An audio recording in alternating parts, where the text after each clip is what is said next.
This first session is called New Uses Deliver New Revenue. And we're very grateful that Theresa, Chad, Bill, and John from Fresh Strategies and TK Architects volunteered a long time ago to be a part of what you're gonna experience next. So let's get their video turned on and get you guys pulled into this. I'm gonna remind you guys to unmute yourselves right now, unless the yard guy comes by and mows your lawn, John, and then we'll mute you. You guys look good. We have your slide deck up, as you can see in one of the windows. There are some slides that have some words on them, some text that gets pretty small. And so you might see that we will be showing that full screen to the attendees.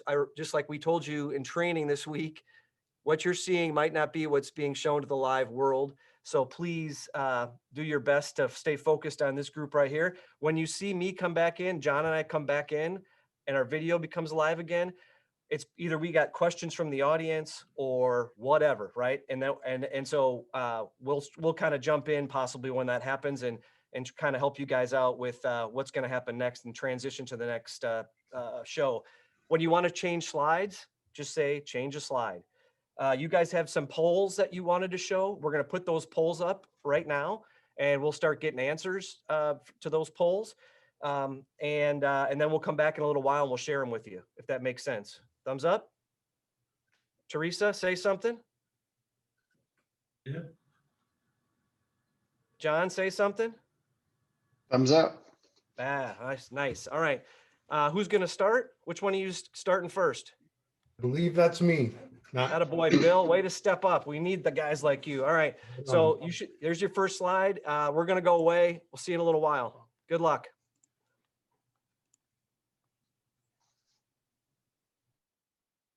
Thank you. Welcome. Am I live?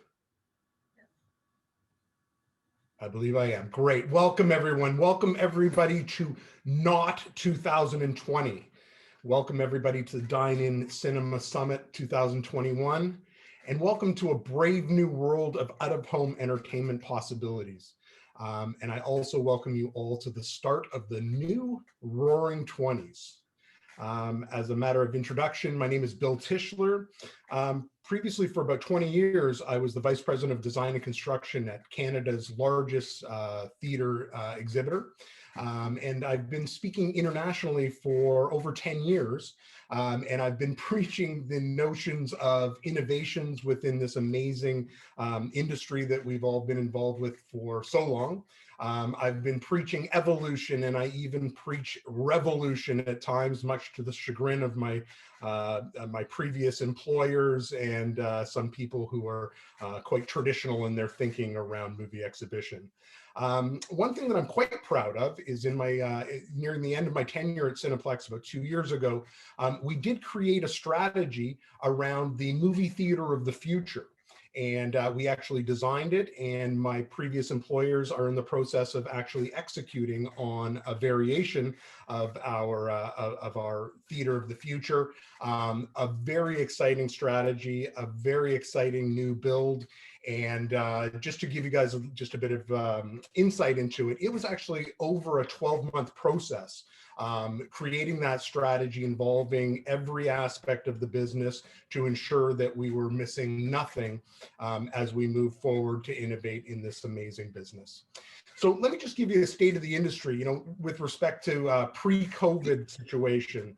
I've been building strategies for my previous predecessor employer for almost 20 years, and certainly for the last 10 years, I would say the first paragraph of each of those strategies began with film exhibition is a mature business.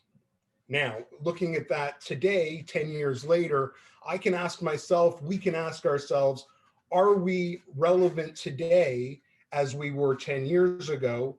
And if we can say that we are relevant today, if we can now ask ourselves the question, are we poised to remain so for the next 5 to 10 years? And I ask you guys, and I say this quite often, if you're not sure, ask your children. So I would also tell you that, I've been tracking attendance trends for 10 to 15 years. And I'm going to say to you that our pre-COVID situation in the film exhibition business was unfortunately unlike airlines, hotels, many restaurant chains who were very healthy before COVID hit. I've been tracking disturbing trends, in the marketplace.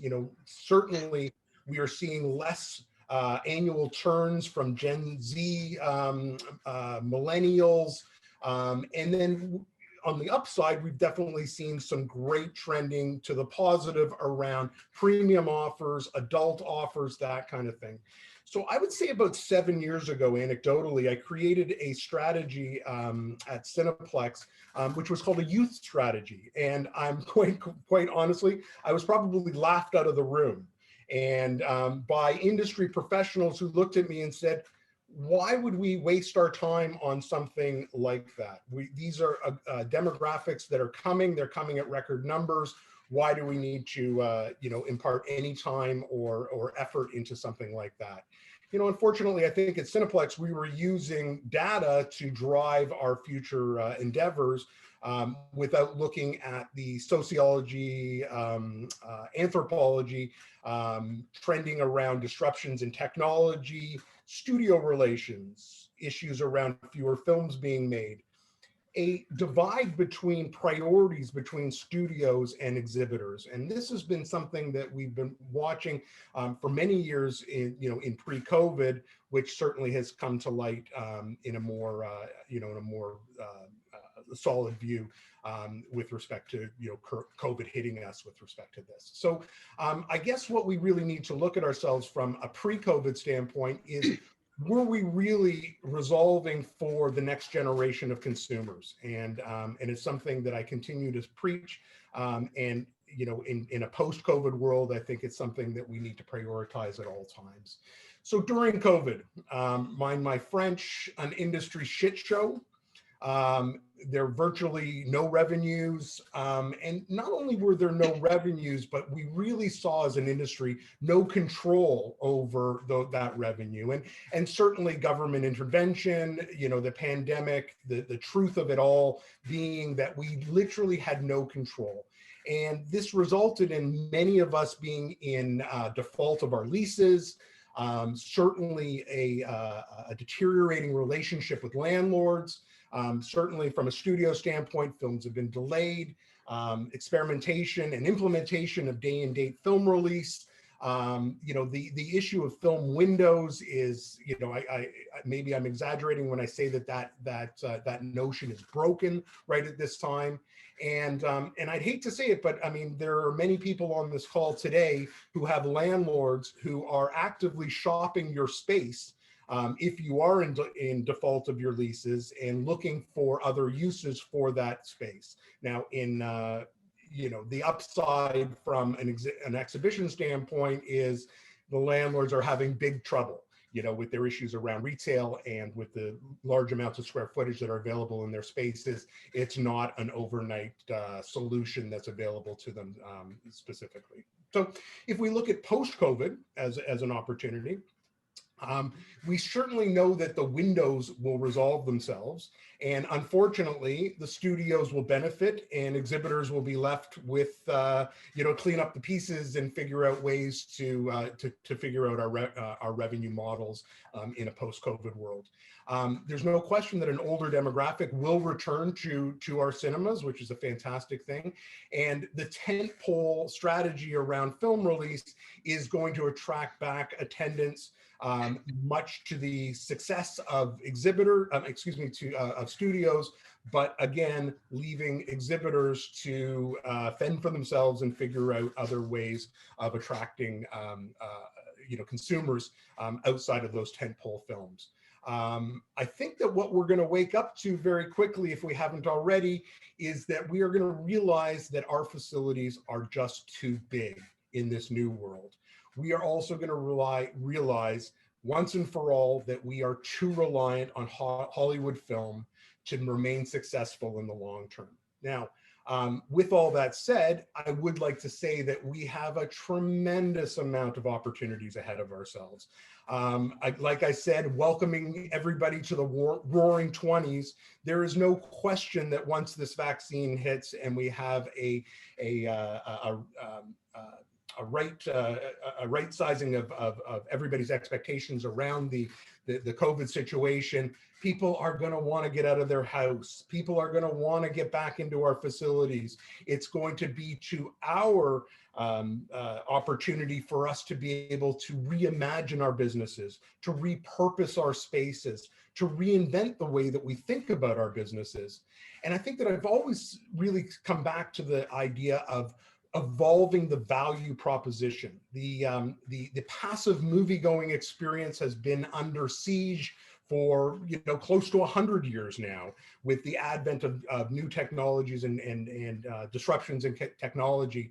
But we really have had an opportunity. We've had the staying power to be able to remain relevant over these years. But really, we need to take the work that we do to a level of sophistication and proactivity that we really haven't seen before, because we are in this on our own to find ways to remain relevant and to remain and to remain viable in this brave new world.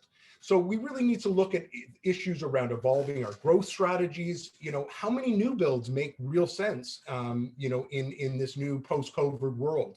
I have been preaching for many years that renovating our existing space, and in post-COVID, there's certainly a huge opportunity for us to look at the yield that we're receiving from our existing square footage and to reinvent ourselves through our existing square footage.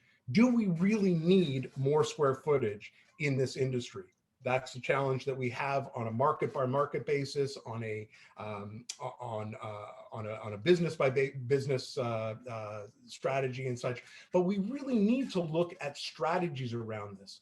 Do we have deposition strategies to be able to depose square footage? Do we have the ability? And we're going to talk about great opportunities that we have around deposing of square footage to get ourselves in a position where we've right-sized ourselves, position ourselves for success, and moving ourselves through the roaring 20s into the 30s, and remaining relevant and being there to support this voracious youth that love to consume content and are willing participants in the discussion around what is that value proposition for them. Another thing that we need to look at is monetizing the eyeballs that we see within our facilities. Looking at the opportunity of becoming location-based media centers. Again, the level of sophistication, looking at how we are going to monetize these vast populations that are coming to our locations, and looking at ways to evolve that passive movie-going experience. We need to become content consumption venues. We need to become agnostic with respect to the traditional distribution models. Thinking things like streaming festivals, thinking of ways of live entertainment, thinking of new food opportunities, certainly other opportunities along those ideas. We really need to start looking at giving our customers what they want, where they want it, when they want it, right? So in concluding, I would say that there is required in each of us to relook at the reinvention of our relationships with the studios, with landlords, financial partners, entertainment partners. We need to look at the overall business models that we engage in. And the one final point that I'd like to say is that we can always remember that Aristotle once said that humans are social beings. We are in a position to have hordes of people coming back to our venues and positioning ourselves for success and opportunity in the future.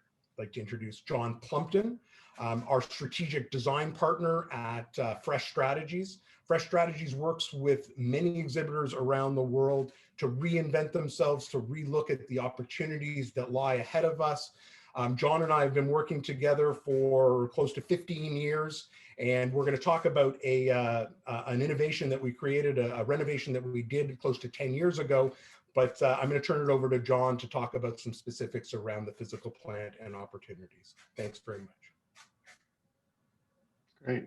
Well, thank you, Bill. And also thank you, Matt, Amy, and John for organizing this. I think the timing is right. And, we look forward to actually having an opportunity to present some really positive ideas. Bill's explained a little of how we got here, and the situation is obviously challenging. So our idea for the next hour or so is to look forward, use the summit as an opportunity to maybe stop dwelling on the problems for a little while, and hopefully present some inspiring opportunities. I've sat in on on some of the happy hour calls, and there's a lot of smart, creative, passionate people in this community. And I really do believe collectively we can come up with ideas to keep entertaining our guests, because after all, that's what we're in the business of doing. Um, but back to the challenges. As Bill explained, we're watching the landscape of the cinema industry go through an upheaval. As he mentioned, it was already, happening, but COVID kind of pushed it years down the road. It's going to normalize, and everybody's going to have customers back in their seats, but it's going to be different. So the one thing that's different is that we are very likely going to need to fill underused seats, underused auditoriums. So for the next hour or so, I want to concentrate on that issue, on the existing facilities, and hopefully present some ideas that turn some, for the cliche, turn lemons into lemonade. To do this, we're going to take you through strategically. We're going to discuss the appeal of your assets you may not have considered. We're going to list some broad opportunities you have before you. We're going to suggest some strategy to consider these opportunities, and then we're going to throw out some blue sky concepts that might spark some inspiration. Just wait till you see what TK is proposing to do with your parking lots. It's just crazy. So next slide, please. So let's dig into your assets. So you may be aware of this, but we want to reiterate it because you do have a lot of potential just with your physical asset. The interesting thing is that they're already column-free spaces with tall ceilings. This opens you up to a lot of different uses that traditional spaces don't have. You generally have tiered structures, so you have excellent sight lines, and you already have in place nearby infrastructure such as washrooms and food concessions, which in most cases are the costly part of your projects, but in your case, you already have them in place. So your net area is not only the cheapest space, it's potentially the most productive. You may have been aware for years that demand in existing auditorium space is diminishing, but knowing this, we've been considering these alternate uses for a long time. As Bill said, we went back over 10 years ago. I think Bill is suffering from even knowing that idea actually started in 2006, if you can believe it, as we got back into our old files. So this idea isn't new, but it's finally come to the forefront. The next slide, please. So knowing this, for years we've been pondering the whole idea. We created a diagram quite a while back because everybody sort of, when they struggled with the issue, always wondered, what can I possibly do with this? It seems so unique to my use. And we were always like, no, we think you got bigger opportunities than that. So we challenged ourselves to think about renovations. In the first case, we were thinking about renovations that could be done without removing things like stadium seating. And when we dug in a little bit, and we have a lot of background in the FEC world and in the theme park world and in exhibit world, and we thought, what if we just tried to place these ideas into this existing space? Is it even possible, right? So we got started, and it was easy. I'm just throwing out 12 ideas here. We could have come up with 36 ideas. So the ideas start really simple, and we made a little chart, really simple in the bottom corner and really crazy in the top right corner. So you start with a simple renovation like include a stage. That opens you up to lecture rooms or esports or alternate programming, right? Then by simply removing seats or revising seats, you create things like dinner theaters and party rooms. Then when ultimately, if you go a little further, you strip out all the furnishings, but keep the structure. Now you're open to things like attractions, playgrounds, and fitness clubs. And then finally, we thought, let's just take the roof off and make an outdoor theater. But the point is, it is a kind of a scale of execution that gives you these opportunities. So what we want to do is take this in a little more detail through each of the categories and explain to you how much you need to do to make an impact. And in most of these cases, you'll notice we even have tried to do things like reuse projection equipment, reuse the screens, and so we're not always telling you it's a complete upheaval. Sometimes it's an evolution. Next screen, please. So the approaches for reuse are really broad, but we suggest that to help you focus and come up with an idea that's going to be effective, that you put some strategy behind it. So there's kind of 4 parts to that. You need to understand your physical space and where it is within your property. So we're just talking about how close you are to parking, possibilities for new entries, access to washrooms, access to food service. So that's one that allows you, by having those connections, it allows you more opportunity. Number 2, and this is probably the biggest one. What level of impact do you want to make?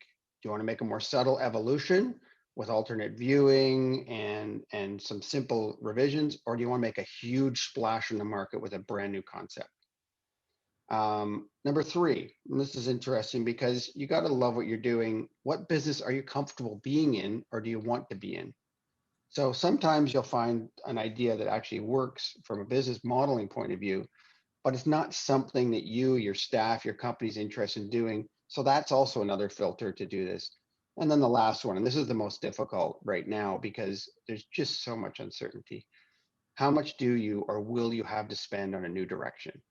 So having said that, the one thing that we've been sort of hammering home for the last year or even further is that unfortunately, we would suggest standing still is no longer an option. You're going to have to evolve in some way. So there will be effort or money involved. And once you get your head around that, now it's time to focus. So having said that, all of those ideas we believe can be fall into 3 different categories: complementary uses, compatible uses, and subleases. Next slide, please. So complementary uses is kind of your first approach. They're the simplest. They reuse the auditorium essentially as is. The idea is to leave structure in place and then revise seating to accommodate tables, couches, open platforms, hot tubs. Up front, you cleared a few rows for a stage or a buffet.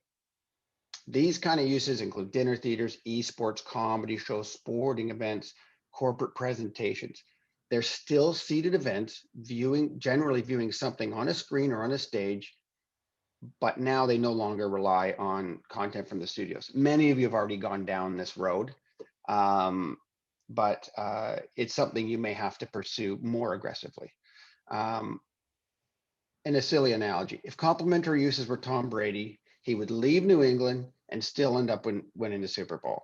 So, Matt, probably a little too soon, but you get the point.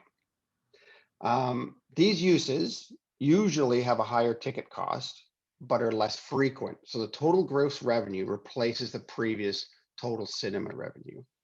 They're not going to be a substantially different revenue model. The complementary uses are easiest to implement because they use your existing entrance, ticketing systems, food concessions, and washrooms. That also has a benefit in that those uses allow you to probably use your existing staff to run the facilities. So it's a very easy transition. The challenge with complementary uses is that you need to kind of bring the funk. The studios are no longer doing it for you. So you have to stay on top of program. And this can come from a variety of sources. So you're probably going to need to dedicate someone as the event manager to keep things fresh. And this is a little bit of a new business. Next slide, please. The next approach is compatible uses. So compatible uses are uses that are well accommodated by the physical space of the auditorium, but will likely require new equipment, possibly significant renovations, and a new level of operational knowledge. it's an altogether new business stream. So this is absolutely new revenue. These ideas, though, are likely to have the greatest impact in the market. So what you're looking to do here is find completely new ideas that use the space well and share the existing infrastructure of lobby spaces, kitchens, and washrooms if possible. So again, back to the stupid analogy, if compatible uses with Tom Brady, he would take up hockey and win the cup with the Lightning. The new uses can be attractions such as mini golf, playgrounds, an arcade. Bill will explain this one in detail later because that was already accomplished. We're kind of in the LBE world. So if people don't know what that is, that's location-based entertainment. So you want to think of things like Dave and Buster's, Main Event, the Rec Room. These uses can be very synergistic with your existing audience as an add-on. It's an extension of your time at the movies. It can be something, an extra day you would go back to the facility, but they're absolutely related. Another type of compatible use that Bill was just dipping into is really interesting, is breaking down the cinema into smaller mini theaters that allow for flexible programming. This is an idea that's been under consideration for years. It will have to eventually marry itself up with the way the studios release the films, but we're seeing that trend where flexible on-demand viewing is going to be more readily available from the cinemas. And we think that having that in many collective experiences could be an interesting possibility for you to be able to reuse the existing spaces. The revenue streams for these uses tends to be more consistent than complementary uses and therefore higher overall. There's a few challenges, obviously, with compatible uses. One is, while there's plenty of crossover, the new uses will require you to retrain staff or hire new staff with a different skill set. Staffing costs in tandem with the higher revenue will likely be higher. Two, the cost of entry is higher due to needing new equipment or more significant renovations. However, these costs are offset a little bit by your existing facility already providing more expensive elements related to washrooms and food service. So as an example, a washroom, to execute a washroom, including all of its services, is in the hundreds of dollars per square foot. To execute an attraction is dramatically lower than that per square foot. So the fact that you already have those in balances out the square foot cost of including these new uses so that actually you're coming in competitively with a much more reasonably priced concept than your competitors. Next slide, please. The final one is subleases. These ones are obvious, but you can be strategic about this also. First of all, it assumes you own the building or have a covenant in your lease that allows this. So subleasing can be a pretty straightforward division of space for the purpose of bringing in revenue you'd not be receiving otherwise. So if you don't need the screens and you don't need the space, this is really straightforward. However, even though you have some separation potentially from this new operation, we're recommending that you try to remain strategic about this and find a tenant whose concept works with yours in a mutually beneficial manner. So when trying to do that, it actually opens up a lot of possibilities. So if I do the Tom Brady analogy again, this is where Tom Brady would start a new league playing dodgeball or something, and then get a huge contract to CBS. So you're both raising the bar at the same time. So obvious choices for something like a co-tenant would be a restaurant or a barcade. The reason is these kind of concepts help complete a night at the movies experience, right? They keep guests on the property longer. They use your space well. Your spaces, as we talked earlier, you have a real asset in your spaces. The tall ceilings, the long spans available are perfect for these uses. In dining, they either make a great dining room or allow for a mezzanine. And the other mutual benefit is your traffic helps to drive traffic to their business and vice versa to a slightly lesser degree. But the idea is that you become now a comprehensive entertainment and food destination that can be top of mind for more visits than previously thought. Also, your ample parking is a huge asset for these kind of operations. Other synergistic ideas for sublease include playgrounds, adventure parks, fitness clubs, where once again, the volume works for them. And also they have a chance usually to get a really great exterior presence. Now, if you really want to push the limits, you can also go the other way. There's other things, you can do things that are more passive in nature and head down a more browsing route. If you imagine being on a main street and waiting for a movie and what you do before and after, and consider things like bookstores, libraries, electronic stores. But again, they're still bringing in revenue, but they're not driving the traffic necessarily. They're filling in the experience. So the cost for this type of reuse varies greatly, obviously, on the selected concept. If seating can be left in place, the costs are relatively low. If the seating has to be removed and the walls opened up, the costs rise accordingly, but you as essentially the landlord are going to be passing that down to the tenant. Other costs to be aware of would be creation of an exterior identity, new entrances, and any reconfiguration of spaces to suit their needs. So if it was a restaurant, you would have to get the services to that space if it's not immediately available. Of course, staffing and other operational concerns are now no longer your concern, but you still want to be very conscious of who you're moving in, because you're now neighbors, you're related to each other, and so you want to at least understand their business and be a help in their success. The revenue in this case to you is lower overall, but the security of a guaranteed revenue stream you'll now be receiving is very appealing. So in conclusion, I hope this kind of whetted your appetite for what the facilities can become.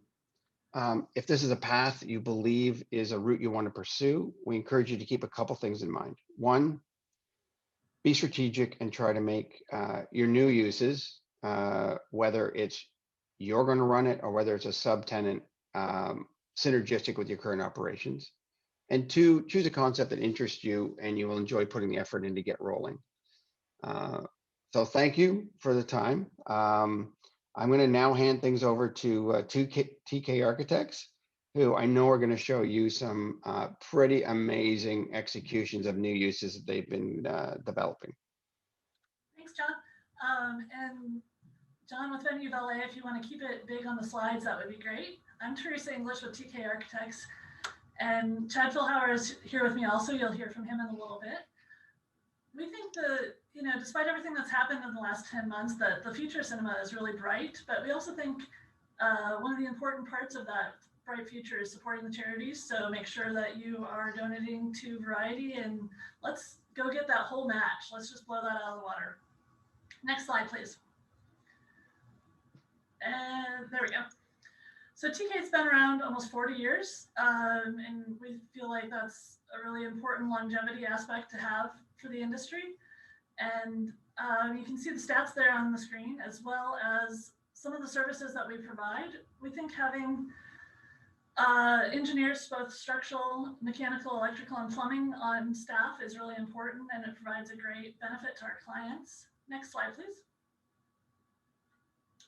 Every year we sit down and talk about, much like John does, what's the future of cinema and how do we see that happening? And this is one of our concepts from this year, especially if you've done recliners, you might have more parking than you need, or you're just in, you were the first one into the development and some of the other buildings didn't happen. How can you monetize that space? And one of our concepts is this drive up cinema. And so you can bring the people in, they're comfortable in their group, in their car, and then also add an entertainment center that mixes both outdoor use and indoor use onto the back end of it. Slide, please. And we recognize that even with the virus, or the vaccine, hopefully the end of the virus, that not everybody's going to be comfortable coming back indoors right away. And we want to make sure that you can capitalize on those people who still have some hesitancy to be indoors or be in a cinema, even though we all are very convinced that it's safe and we know all the great protocols the exhibitors have implemented. This takes you and allows you to capitalize on that outdoor space. You can use it for, a farmer's market in the morning when cinemas are typically slow, a food truck during lunch, especially if you're in a business area. And then next slide, please. At night, it becomes just another auditorium for you to use, and people can, set their own social distance with their own group, but you're still monetizing it because you have an outdoor concession and bar that they can participate in. And, it gives you it starts the experience for the patron even sooner than, walking through a parking lot into the space. Next slide, please. So especially with the slate of movies being lower right now, we think that having a bar in your facilities is a great amenity to add. But sometimes, if you have a smaller lobby, maybe you don't feel like you can take the square footage to integrate that into your lobby. And so this takes, if your facility is oversized, one of your auditoriums right off the lobby and opens it up, exposes structure, which we know makes our engineers really happy. But also adds TV screens to the sidewall, but keeps the cinema screen so that you still have a large screen for content. Slide, please. Also, with large venues still being either shut down or limited capacity, and with the advent of event cinema, we think that your auditoriums provide a great opportunity to capitalize on that as well, and create a really unique experience for those live events. You can hit different price points by a variety of seating, but you can also add amenities like interactive sidewalls that take and really immerse you into that whole experience. Slide, please. This one takes and looks at it from, with big sporting events and not allowing patrons, but also just, what happens when your team's away? How can you capitalize on those attendees? And we're going to challenge John on this one. We're going to vote for the Chiefs, but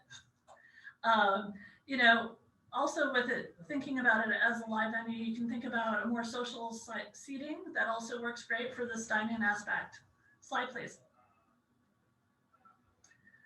With this concept, much like what you're seeing in food and beverage, the spinoff of sub-brands or ghost kitchens, within your cinema, you can have a brand that's its own destination. This client wanted to realign their visual interiors more with their brand. And so we did a full interior design and graphics package for them, all the way down to including what the servers were wearing.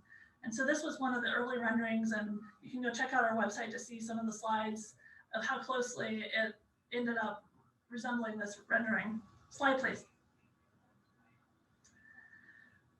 We like to talk about alternative uses for auditoriums, whether that's event cinema, esports, gaming, and there's, just the skies are limitless. I know we've seen some of the stuff for art exhibits and really cool things like that. And so this takes and brings that into your auditorium in a really meaningful way. But it also looks at the idea of people go to the cinema with someone and they want to be social with that person. So we've created a little bit more social seating and then added some additional content screens that you could use for individual play, captions if it's the opera, or think about things that you don't get to see until after the cinema, like when you're seeing the movie for the second time at home, some of those director's elements that you could add to those screens. Slide, please. Slide, please. Are you stuck? Amy or Matt, could you change the slide, please?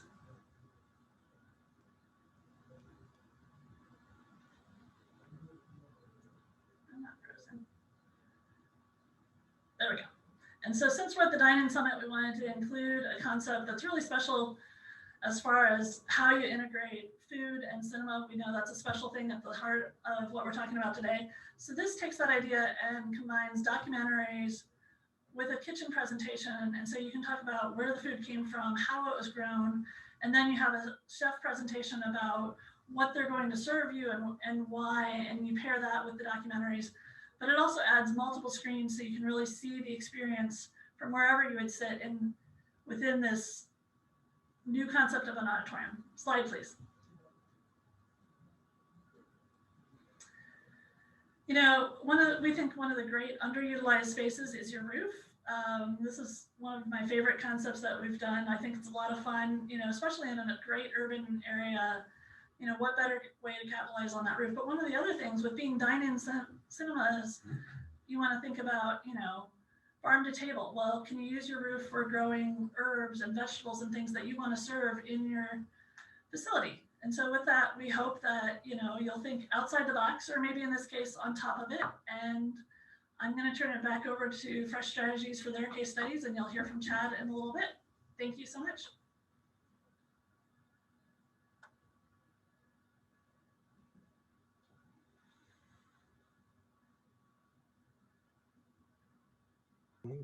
Great stuff, Theresa. I wanted to, you know, John and I wanted to share this this concept with you as well. And as John has confirmed this morning, this is actually a project from 2006, believe it or not. And it was brought an opportunity that when I was with Cineplex running their design and construction, we actually hired John to help us with this. But basically the impetus for this, very different than what we're talking about today, was an underperforming suburban facility that we had at that time. And we were really quite perplexed at why this cinema was not performing, you know, relative to like markets around our circuit. So what we came to John with was a challenge to look at taking out 4 of the 16 screens from this facility, and asking him to take a shot at what we could do with that new 12,000 square feet. Well, one of the things that that we asked of John was we certainly wanted to look at something that was completely complementary to our offer. And the idea from the very beginning was to take these 4 auditoriums and open it up completely to the lobby and to maximize our opportunity for cross promotion, making this a destination pre-film and certainly after the film, and certainly was a resounding success for us. You know, what you know, as John has spoken about, we inherently within our facilities have these great large clear spans. We've got high roofs and ceilings. We've got the washrooms, we've got the lobbies, we've got the parking, we've got the public transit. We've got, still have, you know, today, yesterday, and in the future, we're going to have Hollywood Film to drive attendance to the facility and to complement the use that we have over here. So what John came to us was a concept around a barcade and a bowling facility. And the very interesting thing that we learned very quickly in this renovation was once we put a hoarding up and closed down the 4 auditoriums for demolition, we realized that there was absolutely zero impact on attendance to the facility. So what we realized very quickly was we weren't dealing with an underperforming facility. We were dealing with a facility that was just too big for the marketplace. So this as an opportunity, as a complementary opportunity, we were now down to a 12-plex that once we now started running all of our metrics on that 12-plex, we recognized that this facility was doing great business for us, and by not losing any of the revenue from those 4 auditoriums, every bit of revenue from the barcade and the bowling facility, restaurant, bar was incremental to our bottom line. And it was a very exciting concept for us to look at our entire circuit and see how that was going to be, you know, and certainly, you know, had budget allowed it, we certainly could have created an absolutely brand new facade on the exterior of the building. But we did recognize that the building was set back from the road, and we looked at it from a bang for buck standpoint on whether or not that was good money to be spent. But what we, you know, once we executed on this and had our first year revenue numbers from this, we recognized again from an incremental standpoint that this was pulling off 30, 40, 50% ROI for us. Absolutely incremental to the bottom line. So it really was the impetus for us to look circuit wide and look at opportunities such as taking an entire 40,000 square foot film exhibition facility and converting it to a family entertainment center. It was an incredible opportunity, recognizing that the traffic that we had for traditional movie going, we're going to some of our other locations, and this was an opportunity for us to tap into, you know, a demographic that we were merely, you know, putting our toe in the water on. We've certainly went around our circuit converting 3 to 5 auditoriums to a concept we called VIP, which is a premium adult concept. Certainly maximized every opportunity we could to introduce this this premium adult opportunity, connect it with the lobby, upsell our customers to the premium offer, service to seat, and reserve seating and the like, and certainly premium offer, and which then was the impetus for us to look at things like kids auditorium, karaoke rooms, certainly bars, opening up opportunities around corporate events and creating spaces within our space to capitalize on those. Church groups, you know, school, you know, university using our auditoriums and lobbies for their uses, and was absolutely the impetus for a strategy we created called the Rec Room, which is Cineplex's adult theater operating the concept. So we certainly look to New Market 2006 as being the moment of truth for us in looking to reinvent ourselves as an organization. And, you know, certainly going back to the pre-COVID, COVID, and post-COVID opportunities, everything that Theresa and Chad have spoken about, and certainly John has spoken about, it's nothing but opportunities for us. We really need to think outside of the box, as Theresa said, even on top of our box, as we move forward and remain viable in the long term. Thanks very much.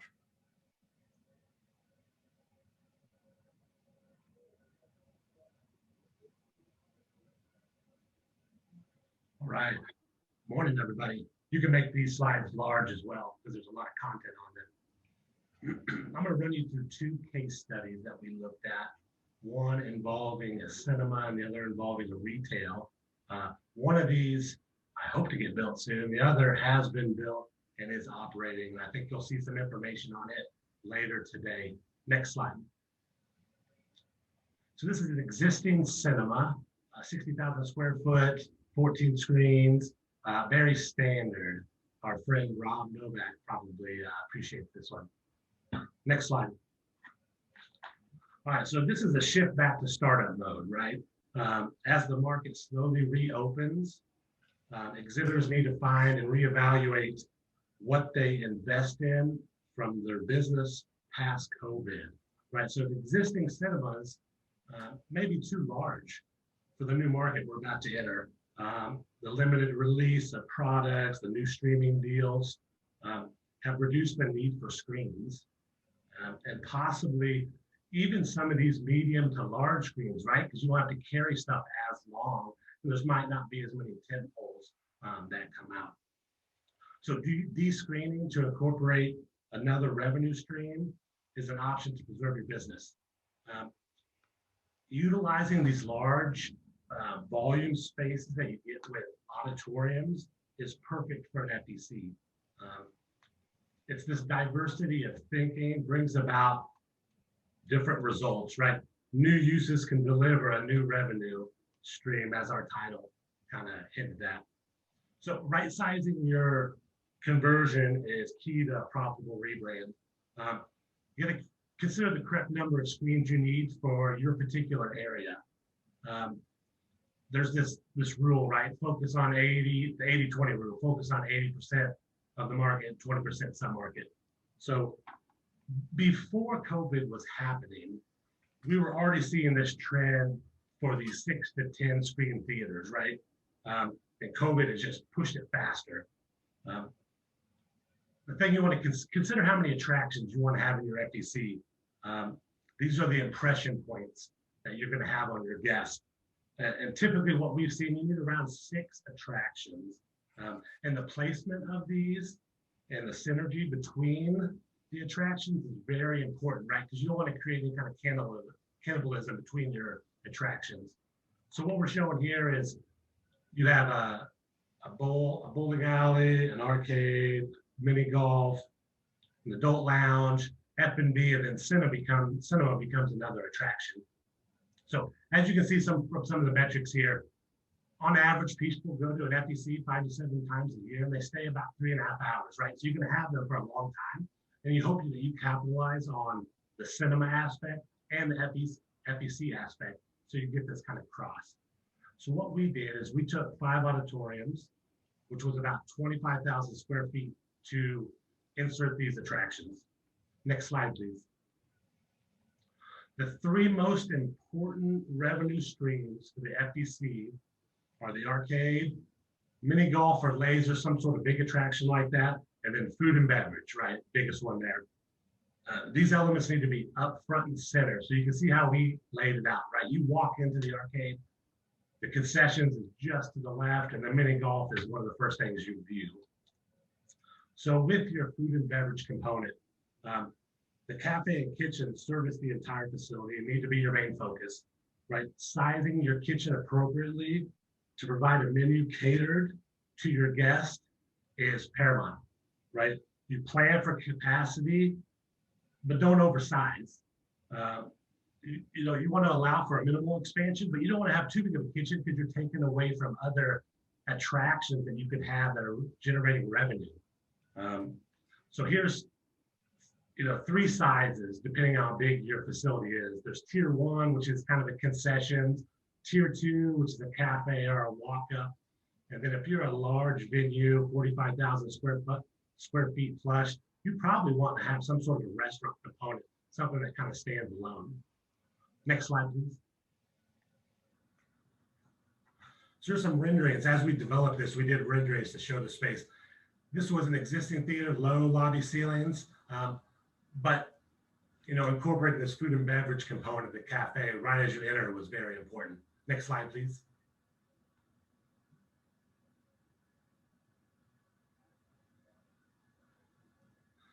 The arcade with the redemption space is key to an FEC.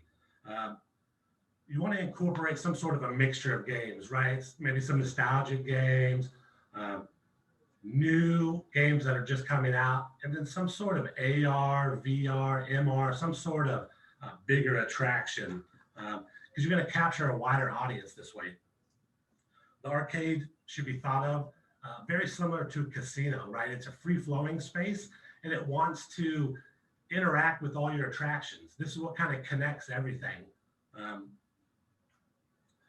The location of your redemption room is important. It wants to be visible, and it wants to be centralized to the arcade, because this is going to drive additional revenue, right? Having these games that produce tickets in order to get prizes is just another way to upsell. This space is the highest generating space per square foot in an FEC. So you want to make sure you allocate enough space for it. It's hard sometimes for exhibitors to give that much space up to arcade, but these games on average, and this information I got from Betson and Schaefer, produce $250 to $500 a week per game, right? So your ROI on these is somewhere between 10 and 16 months. So it's a quick turnaround, and it's very important to the FEC component. Next slide, please. So here gives you an idea of how an arcade layout. There's different sizes of redemption rooms you can insert. You could have a walk-in room, you could have a counter like we're showing here, or they even make vending machines that service these. And they want to be sized to however many games you have. Next slide, please. You can see here very important to incorporate a bar into the space because you want to have a place where parents can sit down while their kids run around. You'll see here in the background, we have the VR center. Important to have it somewhere near the bar too, right? Because it's part of the show. Watching people do these VR, AR games, it's comical at times, right? So it gives you another attraction to see. Next slide, please. All right. Dedicating an esports area really elevates the offerings of your FEC. Esports global revenue reached over $1 billion last year. Nearly 500 million people play esports or watch it online. Recently, Epic Games put on a Fortnite Cup, which had over 1 million viewers for this, and they paid out the top 4 finishers over $7 million, right? So you can go to college for esports now. You can get on a team and be sponsored. It's huge. And when COVID hit, it pushed it even to the forefront, right? Because all the other sports stopped. And I'm flipping on ESPN and they have esports on there, right? So it is front and center right now. It's the fastest growing form of entertainment right now. It's growing at a rate of 10% year over year for the last 3 years. So one thing to understand here is 80% of your revenue is going to come from some sort of league play. And what this allows you to do is set up, slow days, Tuesdays. And you'll need someone to drive this in your facility, but it allows them to set up these league plays to pull people in at different times of the week. What we did here is we created an arena and a lounge, and this lounge sits right off the bar to pull from that because you're going to pull a lot of food and beverage from here. That's where you're making your money. It's not so much that people are coming to do the esports, but you're going to get them for a long linger.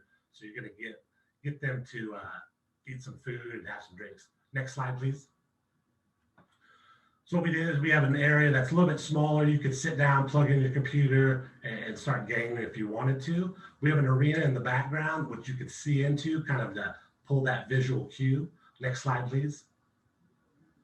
And here's an arena, right? So we use an existing auditorium. We turned it on end to give the screen the largest presence because it's more about the gaming now, not so much about watching a movie.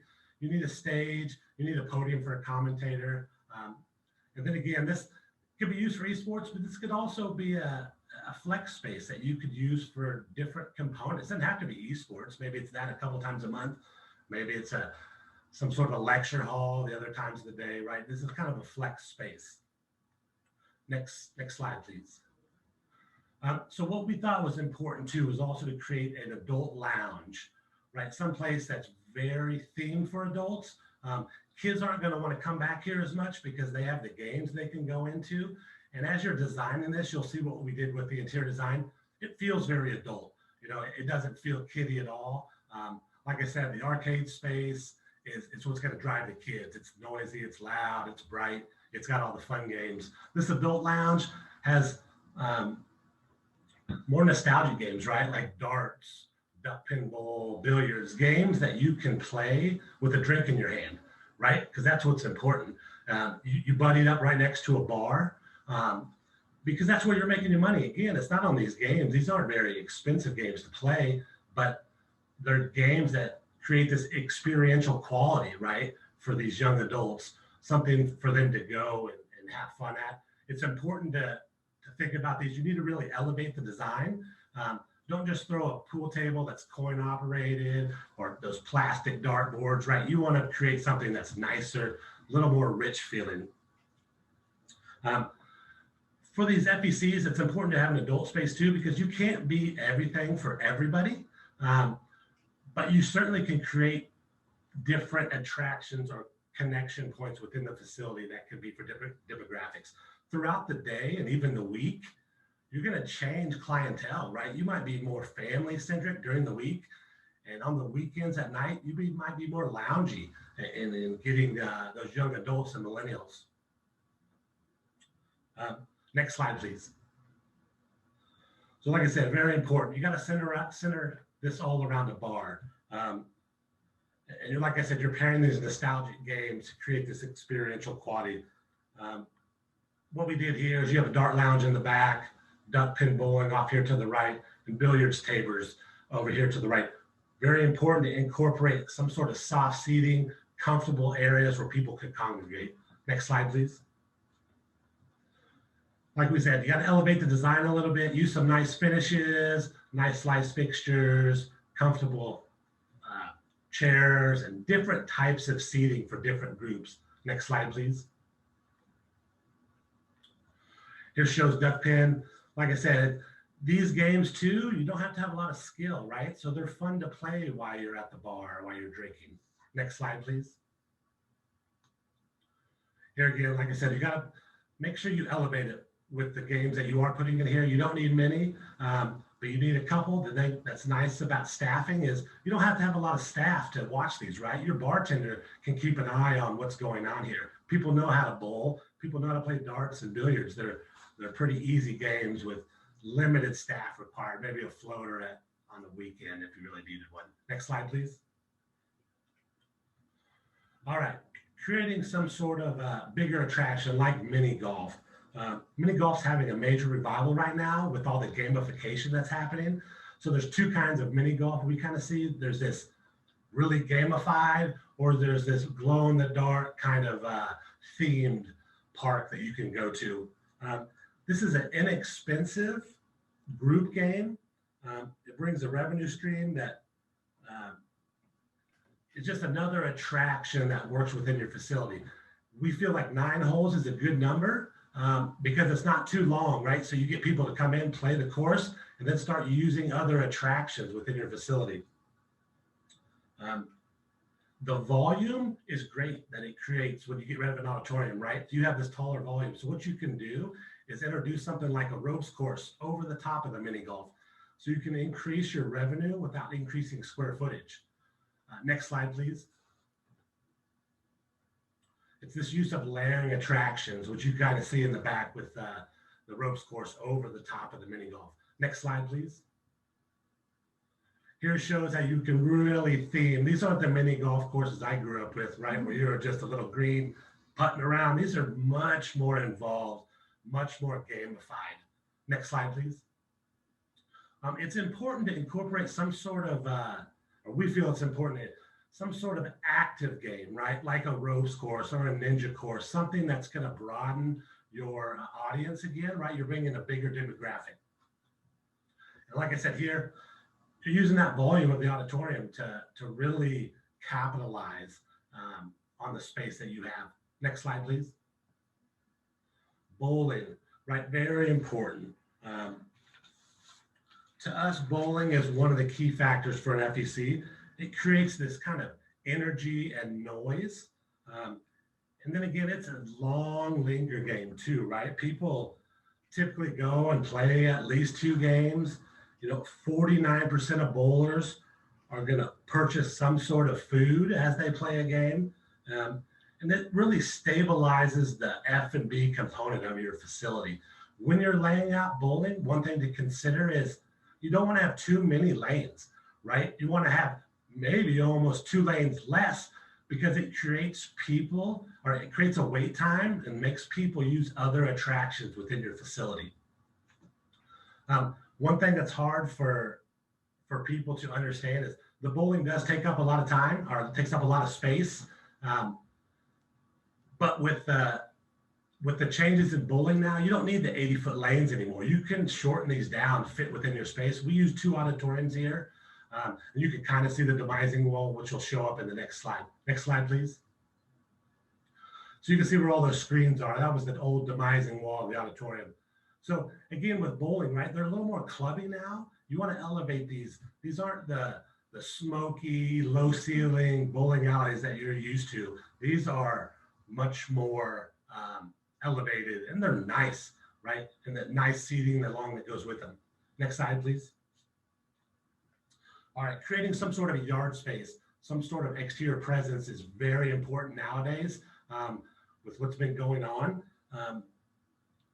The size of it really depends on where you are in the country, right? Up north, it's going to be a little bit smaller.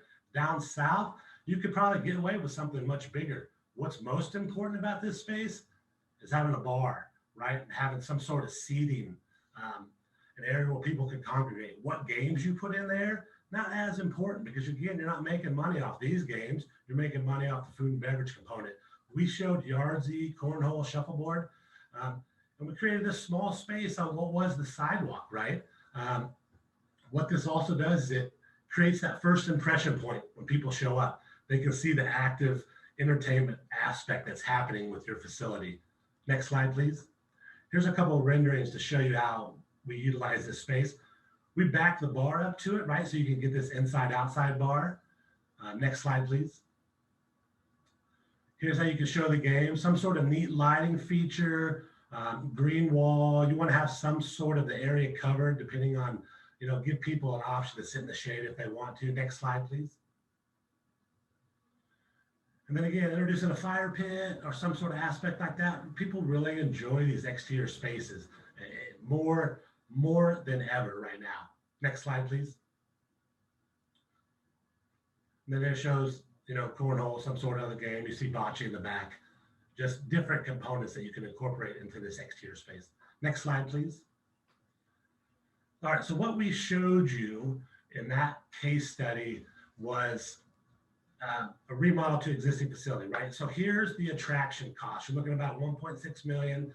Construction costs. So we leaned on some of our friend general contractors. TMS helped us put some numbers together. We were about $90 a square foot.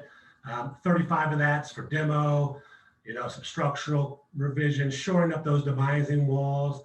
You got to come in and do an overbuild and do a little infrastructure, maybe $45,000 a square foot. Your MEP services aren't going to be that much because you were auditoriums, right? You had a lot of power. You had rooftop units serving those facilities already. So you've got to really capitalize on reusing those to drive that construction cost down. And then your FF&E and soft costs, they could be all over the board. It depends on what you want to do. I kind of took an average here. So you're looking at about $4.5 million, right, to do that conversion. But what you need to think about is, what were you going to do with those auditoriums that sit idle, right? Generating no revenue. Now you've created an additional revenue stream, something that's not reliant on an outside source like a studio. It's something that you're in control of, right? And just another way to pull in revenue and utilize your space. Don't give it up. Use it as you can to generate some more money. Next slide, please. So I'm going to run you through, this one will be a lot quicker. This is conversion of a retail space. This has been opened, and shout out to Albert and his team. I think he's going to show this later on in the presentations today, but I'm going to run through it and just show you some of the things they get. Next slide, please. So this was an existing cinema, an end cap to a strip mall, and a vacant space open next door, which was a furniture store, opened up next door to them. That was about 20,000 square feet or so. You know, it was a white ceiling, laying ceiling, long shotgun space with a couple columns in there. What can we do to convert this and make it a FEC? Next slide, please. So these guys already did the food and beverage component really well, right? They understood that. They had an existing kitchen, very large, to service all their auditoriums. So they had that component down. So there's a big cost you can cut out. They had an existing concessions, which was something you saw when you first entered in, which you kind of see down here to the left. Right below that concessions, there was the demising wall that entered into the adjacent space. We tore that out. So as you entered in, you created this bigger lobby in this view. We took the redemption space and added it right to the concessions. So on those slow days, right, single staff can run both, right? It just saves a cost. And what they wanted to do here, they created kind of more of that barcade feel, right, with bowling. So it was bowling, arcade, and a bar. Those were the components that they wanted to incorporate. So that's what we focused on, and that's what you'll see in these next slides. Next slide, please. So here's how kind of the space laid out. It made sense to stick the bowling in the back like you typically see. 10 lanes fit across. I think 9 actually got installed. You had a bar centralized to the arcade with some different finishes to really show where the bar itself is. And then you had the arcade space going all around and flanking. You kind of walked into it. Next slide, please. So here shows you the redemption, how it was just tacked on to the concessions. But it was a big redemption, especially for this space, because they had a lot of redemption style games. Next slide, please. Here's the bar, right in the center, the meeting point. What was important for these guys too is they wanted to incorporate some sort of a party room without creating an actual room. So what we did on the backside of this bar was put 4 tops, right? They could all be put together. Next slide, please. What you see here, there's the 4 tops. They could all be slid together. It's on a different flooring, so you could rent out this small little area in order to make it a party room. Next slide, please. Here shows the bowling. So here again, wasn't a whole lot of cost on the construction here because we used a lot of paint and we used things that cinema guys are used to, some drapery, large signage, right? The attractions themselves are the big design, right? Arcade games are flashy. The bowling has its own flash to it. You don't have to do a lot. We painted out the ceiling, put in some flooring, added some things on the walls to really liven up the space. Next slide, please. Here shows the bowling. So Albert might go into what they spent on this, but not nearly as much as that last conversion I showed in case study 2. Next slide, please. Thanks for your time. We appreciate it. If you guys want to talk to us, let us know. We're available anytime. Here we go. Next slide. Oh, I think that's it. We're going back to, there we go. Q&A. Maybe the poll questions. Can you guys put it? Can you guys hear us? Yep. Perfect. You can take this slide down and just put us back in the Panel view. panel view. Awesome. Hey, you guys killed it. Fantastic. You hear the round of applause? See, you can't even hear the round of applause, but awesome. Put your background on. Thank you for kicking it off like you did. 4 things. All right. 4 things. We're not going to talk about this crap anymore today. You mean that hasn't made you a Chiefs fan?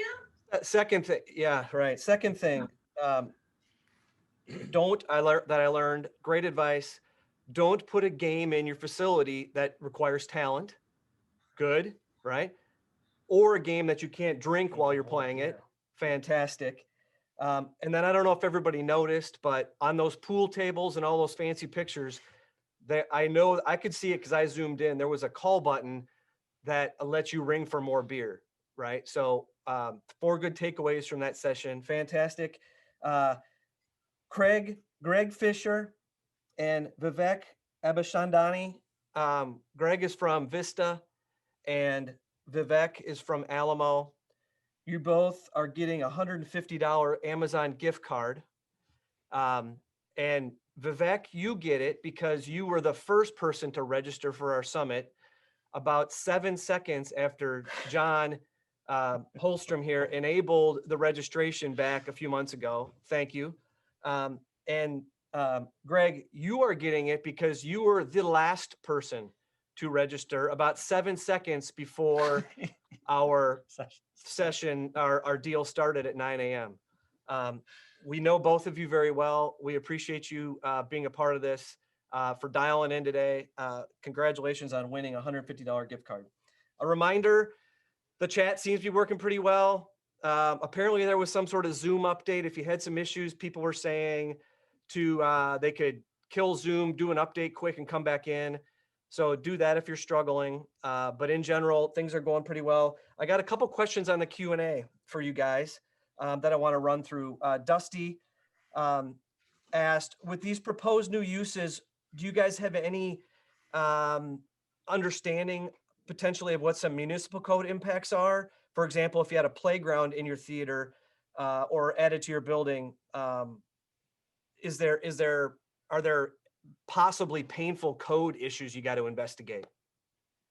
I think, it's always possible that it can be painful with the city. I think, we always try to start out on a good foot with them and create a relationship with them, and that can really help ease that in. Obviously, if you're going from, say, A1 assembly, cinema only, and you're adding an arcade that's adding an A3 type assembly, you're going to have to review that with the city. They're going to want to know. But you're also taking out space. In the case that Chad showed you, taking out space, so your exiting should still work. Right. If you need to, you can add a door or something to create your pass, but it should be addressable. I wouldn't try to do it without a permit, but then I would probably tell you never to do construction without a permit. So Yeah. All right, good. And then I think, Bill, Go ahead. No, go ahead. Sorry, Matt. I was just going to answer that question as well. Generally speaking, municipalities get involved when you have new uses that become your primary use. So what we're talking about here are not primary uses, so they can generally be fit into your entertainment concept. The second thing that that we've experienced around municipalities is many municipalities many years ago were really working against storefront game centers that sort of brought the wrong element to neighborhoods and that kind of thing. So we've had to go back in and work with municipalities on the wording of their bylaws that were put in place for a different type of situation. This clearly not being a primary use and certainly not being a storefront, basement arcade situation. But very good question, and certainly something on a market by market's got to be taken into consideration. That was my whole youth. Is the basement. Exactly. We put those bylaws in place because of John. Another question came in, kind of two different ways it actually came in, the wording, but I think I'll invite Bill to comment on this first, and you guys can jump in next, because the question is about studio and what if there's a gauge on the studio feeling or reaction to these changes, right? In terms of showing film outside, potentially on the wall of your theater, or an outdoor area, or having a sports bar that also shows movies on certain nights of the week. The sports bar turns into a movie theater at 9 o'clock, or when there's not a big game going on. Bill, do you have a comment on that? Or I can pass it to somebody else. Well, I think that, this is a brave new world.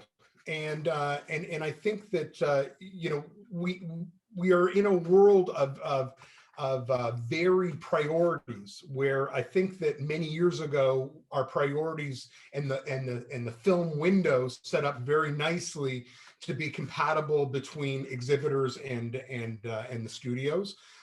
So, as we look to reinvent ourselves and studios look to reinvent themselves and remain viable and a going concern, these are the new challenges, the new discussions. And like anything else, we need to, recognize what the benefits are to studios, to be relooking at the way people are consuming content.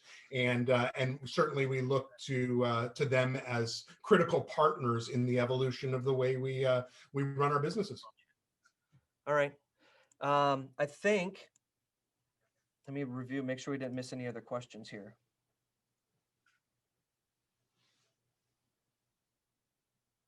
I think we covered the few that we got in that session.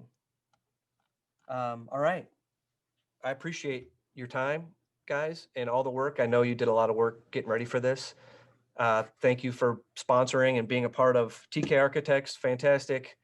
Fresh Strategies, great. And Chematic, or make sure I got it right. Is that right? No, Telescopic. Thank you for sponsoring this session.